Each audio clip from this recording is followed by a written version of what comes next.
So, hi everyone, it's Nina Collins, and I'm here today at the Woolfer with Joanna Gordon Martin, who runs something called Theia Senior Solutions. Am I pronouncing Theia You correctly? are, yes. Good. Um, Joanna was introduced to me by a Woolfer, by Kristen Buckley, who is, it turns out, is an old mutual friend of us both. And Kristen said she thought that I would be interested in what Joanna's doing because they're consultants for aging people, kind of their health consultants based in Princeton, unbiased health advocates. And I am super interested in this subject. As many of you know, I got a master's a few years ago in narrative medicine, and I worked doing hospice care. And I thought at the time about becoming like either a death doula or a health advocate or an end of life advocate. And in the end, I started this community, which is kind of for a slightly younger phase, Hmm. but also about aging. So I'm really just interested in all aspects of what you do. There were a few statistics on your website that I loved, so I'll read those out to introduce us. So 70% of those over 65 will need some form of long-term care. 20% of those over 65 have fallen prey to some sort of financial abuse, and 70% of those over 80 experience some form of cognitive decline. So those are kind of sobering statistics. And I have a million questions for you. I guess the first question to start, maybe you should also just give your elevator speech for what you do. But then my Sure. first real question is, who hires you typically? Is it the elderly person themselves, or is it the middle-aged child of the elderly person? Yeah, yeah. So I think with a lot of answers, it depends, right? And I can say a little bit.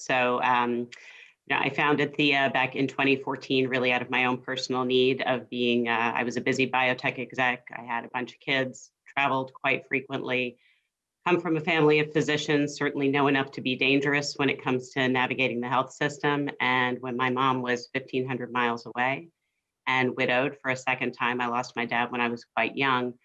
um, I was faced with a lot of vulnerability, right? And it was not just about her. We knew she had the best doctors, she had the best care. We were wired into that system, but it was about the risk that started being introduced into the home, right? We were bringing healthcare workers in, we were bringing care in.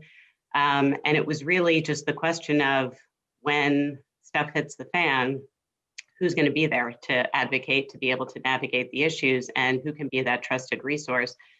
What I found, Nina, was just a mess. I found a very fragmented system. I mean, healthcare itself is super fragmented, but then you start to look at all of the ancillary care. And it's not just about the physical well-being, right? It's about the social well-being, and is the environment safe, and how are we navigating the legal and financial issues, and the socialization. I mean, one thing that certainly comes out of COVID, right? We've all learned what social isolation means and Yeah. what having your freedoms taken away means to a degree.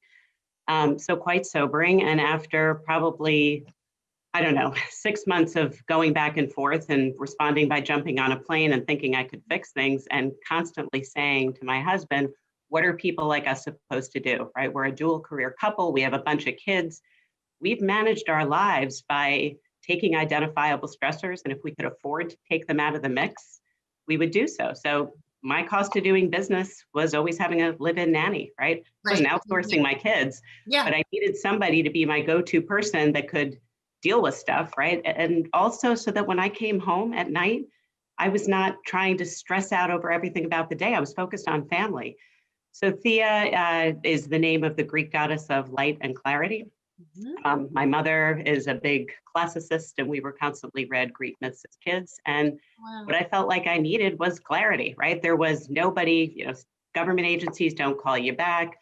The industry is clouded with referral fees, commissions. Everybody's trying to sell for a head and a bed. And my mom wasn't a unit, right? And yet we also have a complex relationship, right? So it's about the care, it's about the complex family dynamics.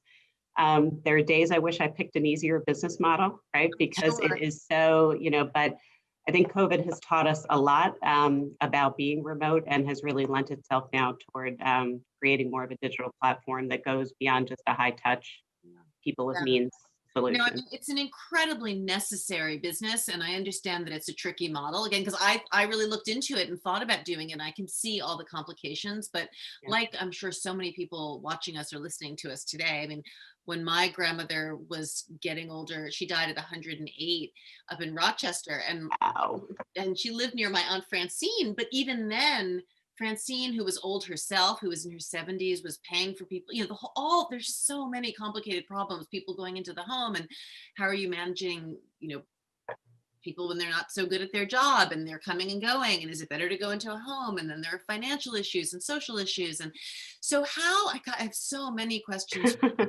How, I guess, give us your typical client if you could. Yeah.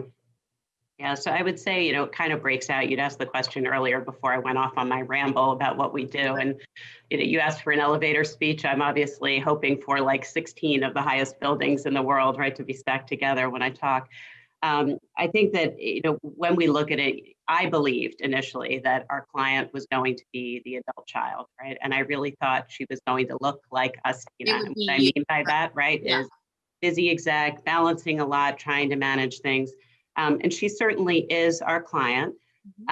Um, I can talk a little bit later if you're interested about the difference in how we see men and women approaching the issue when they're Oh, dealing with this for a I'd parent. love to hear that. Yeah. Um, but it certainly is that busy executive for whom time is money, right? They've got college educations to pay, mortgages to pay, they've got to stay on the job, they've achieved a certain level of success, but with that comes a lot of pressure. Mhm. And there's a MetLife study that says the average long distance caregiver is spending upwards of one full workday a week just trying to navigate services. So this isn't the daughter that steps out of the workforce to go do it herself. There are a lot of different moving parts. So there's that aspect that comes to us. Um, the older adult themselves, I thought would be a market that we would see more of. 85% of our business pre-COVID came to us in crisis, Mm. which meant there'd been a fall, there'd been a wandering, there'd been an accident, there was a serious elder fraud issue, perhaps. Um, and I think a lot of it was people took the attitude of, I'll get to it. Right. When the time comes, I'll address it. Crisis is not the time for family dynamics that have complexity to become harmonious, usually. Right. It No, only makes things more we're complex, right? yeah, we're always talking about advising people to make sure they have, I mean, it's amazing the number of people who don't have wills, right? Who don't have estate plans, and people deal with these things. Well, don't have wills, or I just kind of. I think that what COVID has taught us with the older adult is so many people who either had thought ahead and put deposits down on long-term care settings, continuous care settings where they might go in independently and progress over time. A lot of people have been really freaked out, and understandably so, with the infection rates and what that means. And are questioning, is aging in my home a better option? So there's been a lot that has started to come there. And we love seeing the older adults choose to be empowered in vocalizing what they want. And it's often a battery of some simple questions like, who's going to take care of you? Or how are you going to get from point A to point B? And then the real thing is, can you afford it, right? This is all really expensive. And I can speak statistics all day long, but one of the things that I found incredibly sobering early on was almost 70% of people expect that the government's going to pay for their long-term care.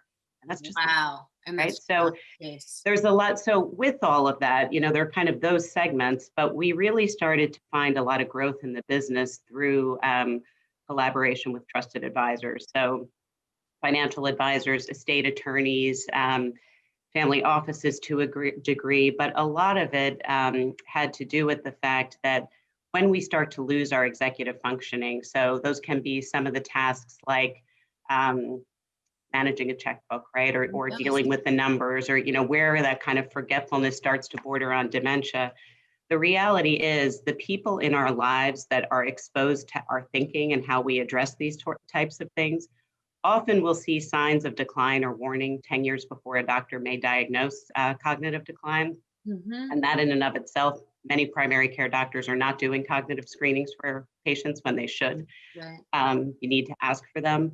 But we started to see there was I guess it was in 2018, FINRA, which is the body that regulates the financial services environment. They started to put more stringent regulations in place around elder fraud and abuse, and really putting the need for financial advisors to start noting trusted advisors in their practices. And our relationships there kind of grew twofold, right? One was this really was an opportunity for these advisors who typically had a very singular approach to Yeah. managing money, right? So they were focused on the man who's usually going to die first. When the wife was widowed, she was usually leaving the practice to go to one of her children's advisors because she didn't have that trust. But they really do not have a very strong uh, multiple generation Yeah, no, management it's a great thing. service for them to be able to So, refer right. you. So Yep. this was kind of creating additional stickiness for them. But also, what's an advisor supposed to do when they see cognitive decline in a client, right? One sure way to lose a relationship is to say, hey, Mr. Jones, I think you're starting to lose it. Like, what are we going to do here? And it gets down to what I think everybody is so afraid to do in this space, and it's to have a conversation, right? Like, let's be open and honest. This is part of the circle of life. And maybe because I lost my dad when I was in sixth grade, I was so clued into that at a very early age. But my mom is also somebody, I mean, she grew up in Germany during the war. We've talked turkey about stuff since I was a kid, right? It was Yeah. just like, this is what it is. No, So, it's the same in my family. I also yeah, lost my mother young, and I'm yeah, very straightforward with my kids and have everything as in order as possible. But it is yeah, the kind of stuff that you need to continually be revisiting and talking about. And so I would yeah, imagine for you, the dream is you get either middle-aged children or older adults who come and talk to you a little bit earlier than they probably normally do yeah. and want to start making a plan and having you kind of be in their back pocket as so how hands-on do you actually get? You guys aren't doing hospice services or end of life care, Yeah. or are you? Are you doing you're not doing grocery shopping, or are you? I used to say, whatever you need, we'll handle it until we had a widower say to us, okay, well, my wife died, I need a girlfriend now. We're like, yeah, we don't do that, right? Like that's not part of the service here, but thanks for asking. I think that, so for us, a lot of it comes down to, we do everything from healthcare advocacy, so going to physician appointments, helping to translate complex medical information. We have a medical advisory board that will oversee some of those things. We will help people to ascertain how can they safely age in place? How do they put together a longevity plan? How do they know what to look for if they're going into a long-term care setting? We have a 120-point process by which we evaluate those things. But a lot of it is looking at what are the needs and what are the services that are there. So it can be if there's grocery shopping, if there's diabetic meal delivery, let's say, that needs to be done. Sometimes it's companionship, but when it comes down to end of life, so here's what we don't do. We do not employ people who do direct hands-on care. And that was very thoughtfully created that way. That's a tough industry. Yep. A lot of people very underpaid for very hard work that's there. But we really feel it's incredibly important to be able to evaluate what a family needs. Some people want to hire privately and hire an aide that they will self-employ. Some people want to go through an agency. We tend to recommend the agency approach because if somebody doesn't show, you've got Yeah, people you that have have an to understanding back of your up. case and can bring that in. But a lot of it is, the way that we structure what we do. We work for the family alone, so we don't take commissions or referral fees on the back end, which is pretty unique in this space. Because a lot of it is what's going to be best. And if you look at what happens, like we all have our own individual preferences and ways we want to do things. When we get to be in our 80s, 90s, and our filters come off, we're probably more expressive about how we feel about those things. Mhm. But it's invasive, right? To suddenly have to admit that you're losing independence. Like, who wants to do that, Yeah, right? no, it And is how do very you create that? yeah. So I think we get certain times we get people who will say you're like renting a daughter, right? And it is in a lot of ways, right? But We're there to be that quarterback and block and tackle. right, but there's a great thing about having that objectivity because it reminds me a little bit also of being in the world of kind of educational consulting or consultants who deal with kids who need psychological help or have to go to wilderness, right? And a lot of those people do work on commission, so it's a little creepy actually that world. Like I hear a Yeah, lot about, kids are getting pushed into therapeutic boarding schools, and you know that everyone is kind of in. So it's nice that you're really clearly objective and not getting commissions anywhere. But yeah, let's talk about the money aspect of it, because I actually remember when I was thinking about doing this, one of the things that's hard, of course, is you're trying to start a business and you're trying to make a living running a business, but then it also must come up the kind of pro bono issues, or do you ever help people for a reduced fee, or are you working purely at a pretty, and that's okay if you are at a pretty high level Yeah, yeah. income, demographic? Like, how do you deal with those issues? Yeah. So I would say, that has also morphed a lot during COVID, right? And I think, one of the things, about starting a business is it's not for the faint of heart, right? No. I don't know anybody who starts something who says, oh my gosh, this was so much easier than I thought it was going to be, right? I think you have to be a lover of learning and a willingness to be really honest at yourself. And, I always say, let's let the facts be our friends. That's the numbers, right? Like, how are the numbers yielding out how the business is actually performing? And what's tough here is that people in general don't want to feel that they have to pay for healthcare, right? And so while we're not administering healthcare, I think the challenge is often, and I feel like I'm amazed at how many friends, come out of the woodwork, people I haven't talked to in 10, 15 years who are like, I just have a question, right? Or Oh I just God. see this, and they expect for you to solve for it. And it's hard because a big part of what we do and why we do it is because we have empathy toward this, right? Of We've been course. there. We're a female owned and operated business. We have mostly women working in the business because that's kind of the nature of I it, saw on right? your website it was all women. They look fabulous. Yeah, yeah. So it's and we have a number of guys that like deal with a lot of our technical stuff and what have you, but we tend to be more women, more tough women. Um, but I think that the what started to happen in COVID was that the calls that started to come in, it was almost like a call center, right? And it wasn't just with people having just like a question or two, or they didn't know where to turn. And it was stuff like, I can't get into a facility, I don't know what to do, or, my mom's alone and we can't get to her, and how should we consider this? And it really started to bear for us something that we were talking about at the end of last year. And it was this dynamic of people come in. We always wanted to offer that complimentary consult, give them a flavor of what we were about. And most of the time, the conversations ended with, this has been so helpful. No doctor has told me about this. Nobody has told me to think about this. You've been so incredibly helpful. But then it became this nature of, well, let me see how much I can milk them for, right? Yeah, Before I yeah, have to yeah, pay for it, right? yeah. And so what we started to do in COVID, more because we just couldn't manage it, it was, look, there's a fee for a consult. If you come in, if you have a few questions, here's how it gets addressed. You pay a specific price. There are families that want to come in but to me, we have to demonstrate value, right? If we don't demonstrate value, we don't deserve somebody's business, Yeah, right? no, completely But it's understand the balance. conundrum, but I kind of agree with you. I think you have to charge a consulting fee. I mean, you are offering an expertise, and there's that whole problem also of women, how women's work gets valued. This is in the realm of caretaking. Mhm. I can. It's a very slippery slope. I really empathize. It's Yeah, tricky. And yeah. on the other hand, of course, people who have no money should get these services as well. So, and that's a whole other So, kettle of fish. And You're totally right. And I think this is where the great chasm lies, right? That if you have no resource, there are government agencies, right? There's Medicaid, there's social services that can help to support. It's usually a lot of band-aiding, and it's unusual that you're going to get the same person, dealing with context with your case. My staff will always say, there's nobody that does what Theia does. And I say, well, but there are aspects that different people do that we do. There may be people that hang up a shingle and say, I'm a care manager. Do they cover a national footprint like we do? No. Do we work with some of the stellar people and hire them? Yes, right. But I think it is, we keep context with our families, right? I think that there's what we typically do is in the first couple of months of working with somebody, it may be on a consulting basis, but we're trying to get people to a maintenance level where there are specific, kind of tasks that we're doing, whether it's going in and checking on home safety, once a quarter, that we're going in and checking and making sure that mom's cognitive status is remaining stable, right? Or that we're following up to make sure all of the emergency planning information in terms of the doctors and the medications and, if somebody had to go to the hospital, how that gets managed or how to deal with vacation schedules. So it's a lot of different moving parts. yeah, But I think, we've kind of gotten to a place now where it is, if you have a few questions, you should give us a call. We'd love to hear and help you through a few questions. If you've got a bigger issue to tackle,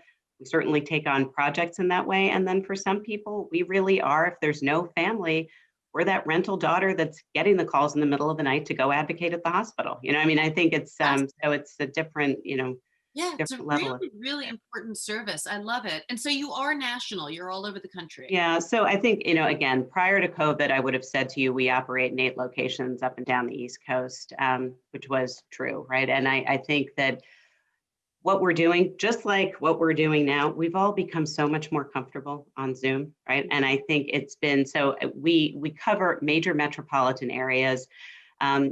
What's tough in a lot of rural areas is that there just aren't the services there. Yeah. And I think that part in terms of when people should be thinking about this, we often say you should be thinking about it at age 65, not because that's old by any means.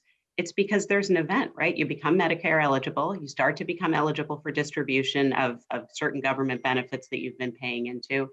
But it's also almost funny when you're having the conversation then, right? It's like, oh my gosh, I can't believe I'm eligible for. And a lot of it is around, let's talk about longevity, right? I mean, you've got phenomenal genes if your grandmother lived to be 108, right? I mean, that's amazing. Um, but it's also looking at places, and we love, I don't know, are you familiar with the blue zones? Of No, it's the this? blue zones. So the blue zones, they're areas in the world Oh, where yes, where are people live living like past forever. 100, Yeah, yeah, right? like And, Okinawa. there's a lot around it as to why, right? And it's a lot of, but a lot of it is about passion and purpose and active movement, friends, your social circles, and where are the best places to have those things happen, right? A lot of people, when they think about retiring, think about going to the most remote location possible. And that's great. But it's also why we start to see a lot of Floridians at age 80 starting to question where they should be going because they're not near kids Right. and they don't have great medical care. And they're questioning. I mean, we're huge proponents of New York City as a place for aging because it's just you've got everything at your fingertips, Yeah. socialization out the wazoo, anything can be delivered. Right now, it's a phenomenal time to buy or rent in New York, right? If you Yes. don't own, and I'm not saying that I have get nothing from, No, promoting, it's but all true. And actually, I'm glad to hear you say that because I've been living in East Hampton since COVID and have become surprised how much I'm loving it. And my boyfriend keeps saying, we're not leaving New York. We're not leaving New York. We're not leaving New York. And you're right. listen, There's a it's lot of, always good to have an escape hatch from New York, but yeah, if you want a place where you're around the best doctors and the best, it's a phenomenal place to be. yeah, yeah, yeah, yeah.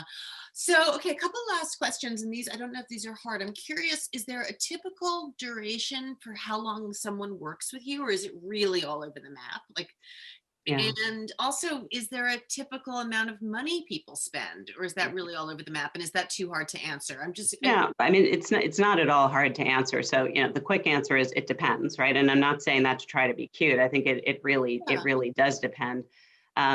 We have clients, we have one client who's been with us now for over 4 years, right? And part of that is he is caring for his wife who's in her early 70s. She's got a horrible neuromuscular neurodegenerative disease. Um, there's one son, right? They live far away, but he needs a sounding board. He needs the somebody that's support. sorting things. He's been a CEO. He's been used to having somebody who's like managing the heck out of everything. Yeah, But over time, we've become like that another trusted advisor for him, yeah, right? it's like How do family. I deal with this, right? Hospice is telling me it's time to give morphine. What are the pros and cons? How should I be considering it? The medical field doesn't have time to necessarily explain those things to people. No, no, And they it, really don't. It's I- like having it's almost like a form, it's like a therapist. It's just another trusted advisor, yeah, as you say. Like I have yeah, my accountant, I have a lawyer I really trust, I have a absolutely. therapist. Like it's another Part of person your circle, who right? is an expert. You're, yeah, Yeah, yeah.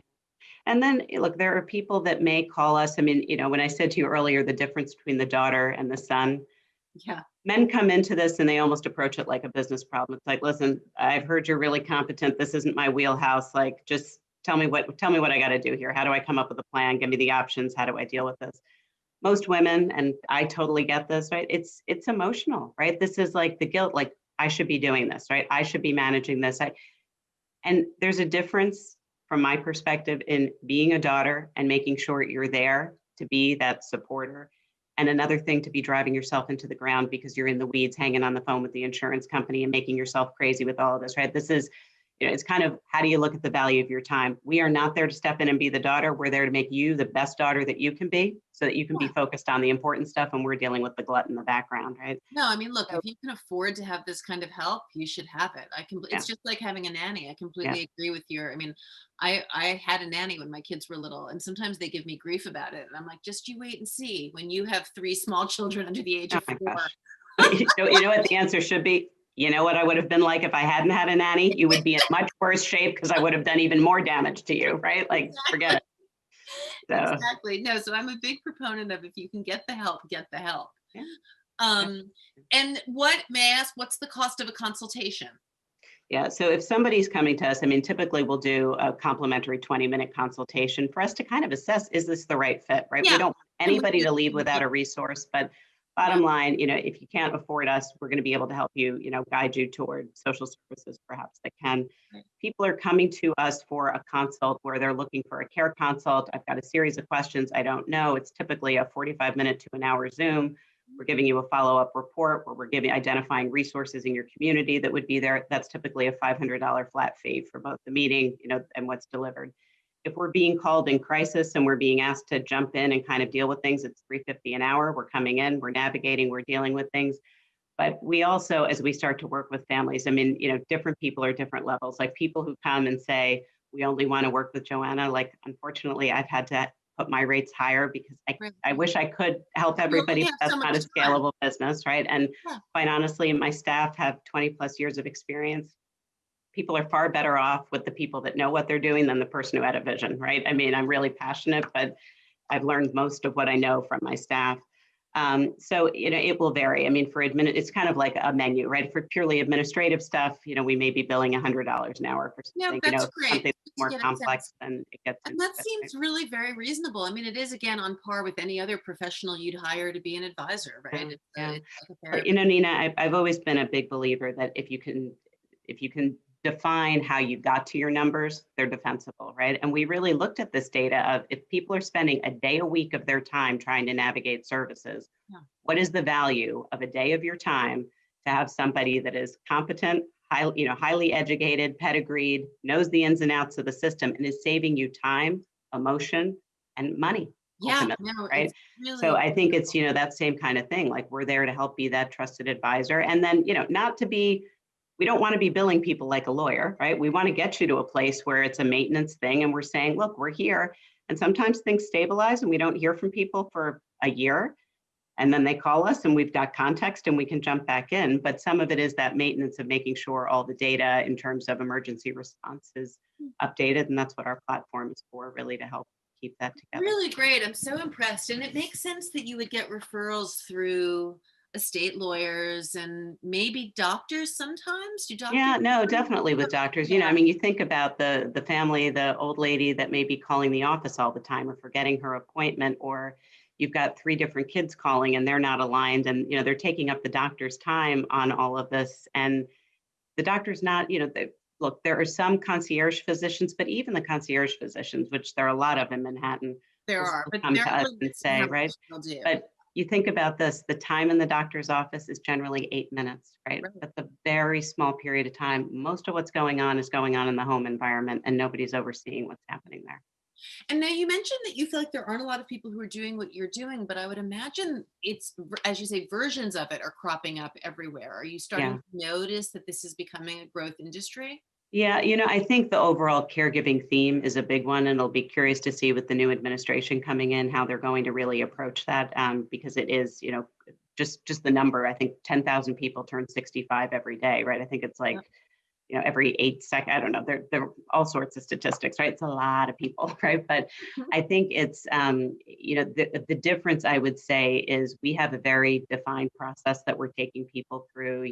We're very specific about how we're collecting things and have really developed a methodology around what we're doing, that we've been able to show outcomes, better outcomes. But I think that, there are lots of people who will hang a shingle and say, I cover a 10-mile radius, of what's done here. And there's a lot of difference. If an advisor is working with us in LA or in Boston or in New York or in Chicago, they're going to see a very similar process with nuances based on the family and the dynamics that are Right. there.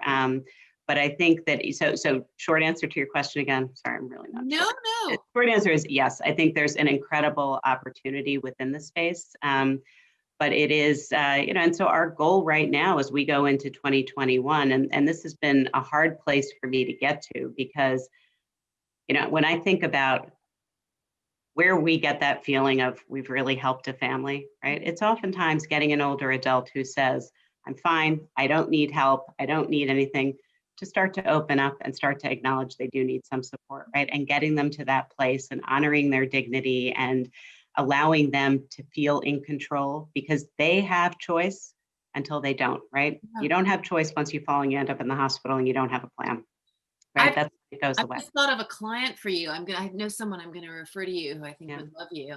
good. Um, so I guess one takeaway just for listeners is to think about the fact that there are a lot of people out there now who there are people who are healthcare advocates. There are obviously estate lawyers. There are a lot of different there are hospice workers, there are death doulas, but what Joanna's company does is they're really advisors about this kind of, let's say, last quarter of life, right? And all the Yeah. various ways people need help. And so you want to make sure if you're looking for someone in this area, you have to really figure out what you need and what the Yeah. right fit is. Yeah. But I completely understand kind of where you fit in, and for people like who fortunately have resources, particularly, it seems kind of like a no-brainer.